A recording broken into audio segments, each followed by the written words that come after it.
बिहार इसलिए आए हैं कि इस मिट्टी में जन्म हुआ है, बहुत साधारण परिवार के लड़के हैं। दादा हमारे बैलगाड़ी चलाते थे, बाबूजी डॉक्टर थे, सरकारी विद्यालय में पढ़कर हमने अपना जीवन शुरू किया है। और मेरी ऐसी सोच है कि अगर मेरे जैसा आदमी बिहार को सुधारने का प्रयास नहीं करेगा तो बिहार को सुधारने का प्रयास कौन करेगा। बिहार के बक्सर में जन्मे प्रशांत किशोर आज बिहार में एक चर्चित चेहरा बन चुके हैं। वह किंग मेकर से लेकर किंग बनने की अपनी दावेदारी को पेश कर चुके हैं, जो बिहार बदलाव को लेकर एक काफी उत्सुकता पूर्वक कार्य है।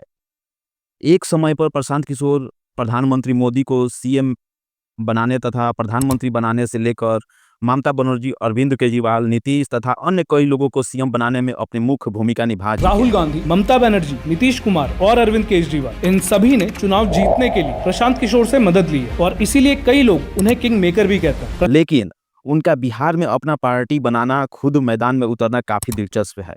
इसी को लेकर आज हम जानने का प्रयास करेंगे कि पीके कितना सही दिशा में कार्य कर रहे हैं तथा बिहार के बदलाव में वो कितना कारगर साबित होंगे, और यह भी जानने की कोशिश करेंगे कि उन पर क्या क्या आरोप लगते हैं और उन आरोपों में क्या सच्चाई है।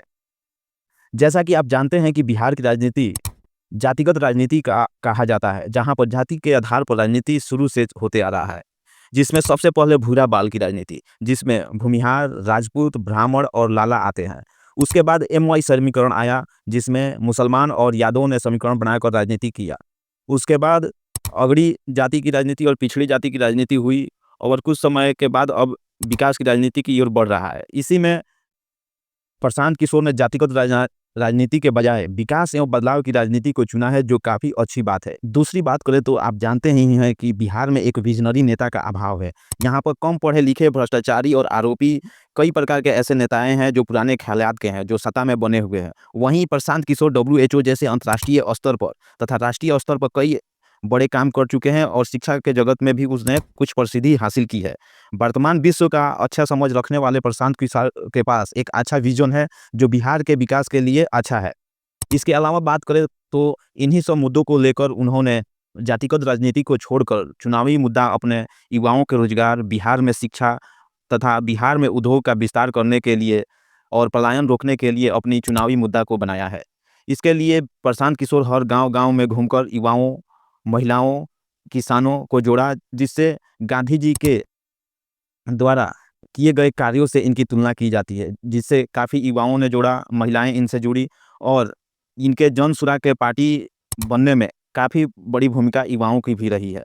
प्रशांत किशोर जिस तरीके से गांव-गांव जाकर मेहनत कर रहे हैं, मेहनत रंग लाएगी। पहले सरकार ना बना पाए, आपको क्या लगता है कैसा काम कर रहे हैं प्रशांत किशोर? लोगों को जागरूक करना ये बहुत अच्छी चीज है और एक व्यक्ति ने इतना हिम्मत दिखाया जो गांव-गांव जाके पैदल चल रहा है। हम तो कहते हैं जागरूक ना करके कोई पैदलों चल के देखे कितना टफ होता है, गर्मी, बरसात, ठंडा। और क्या सिखा रहे हैं वो, लोगों को क्या कह रहे हैं, शिक्षा पे ध्यान दो, स्किल्ड पे ध्यान दो, यही सब। इन सभी को लेकर जब पार्टी बनाने की बात आई तो जन सुराग ने अपने नेताओं को ऐसे नेताओं को टिकट देने की बात की जो शिक्षित हैं, ईमानदार हैं और उन पर एक अच्छे प्रवृत्ति होने का भी। इसी मुहिम के कारण बिहार का एक ऐसा वर्ग जो पढ़ा लिखा एवं समृद्ध है, जो बिहार के लिए कुछ करना चाहता है, वैसे लोगों की बड़ी संख्या जन सुराग और प्रशांत किशोर के साथ जुड़ी।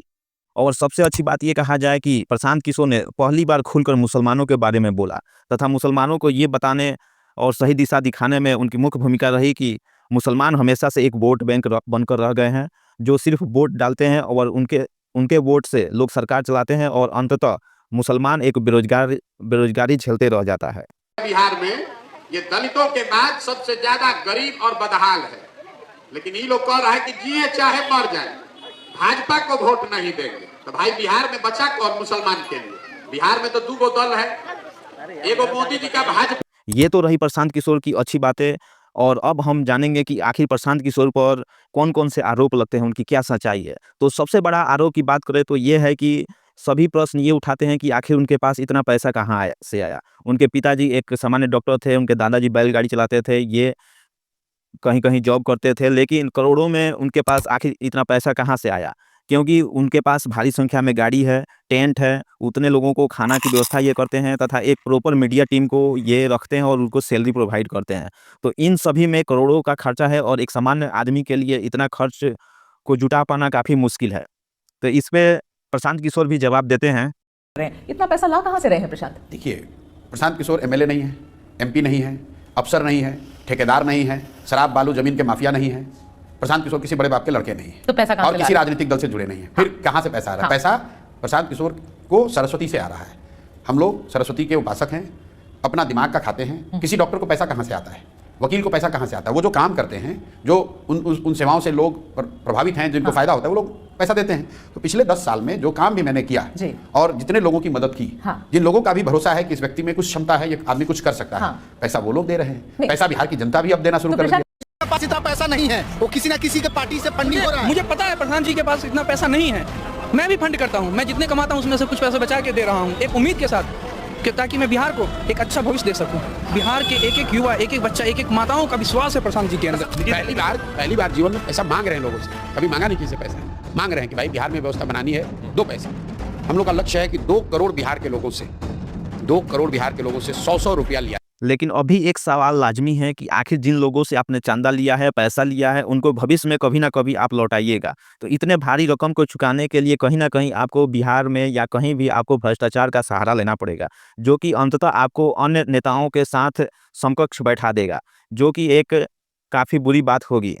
वहीं दूसरी आरोप की बात करें तो प्रशांत किशोर पर हमेशा हिंदू विरोधी तथा मुस्लिम तुष्टीकरण की राजनीति का आरोप लगता आया है। वहीं दूसरे आरोप की बात करें तो प्रशांत पिछड़े वर्ग का आरोप एवं डर है कि प्रशांत किशोर के आने के बाद ब्राह्मणवादी मानसिकता का प्रबलता बढ़ेगी और उच्च वर्ग एवं समृद्ध वर्गों की संख्याओं में फिर से पुनः जागृत होगा। और कई लोग तो यहाँ तक भी आरोप लगा देते हैं कि प्रशांत किशोर बीजेपी की बी टीम है, जिसके कारण उनके राजनीतिक करियर पर प्रश्न चिन्ह लगता है। खैर, ये तो रही प्रशांत किशोर के लेकर क्या उनमें सत्य है, क्या असत्य है, क्या आरोप है, क्या उनमें सच्चाई है। लेकिन आप क्या सोचते हैं प्रशांत किशोर के बारे में, जरूर कमेंट बॉक्स में बताइए।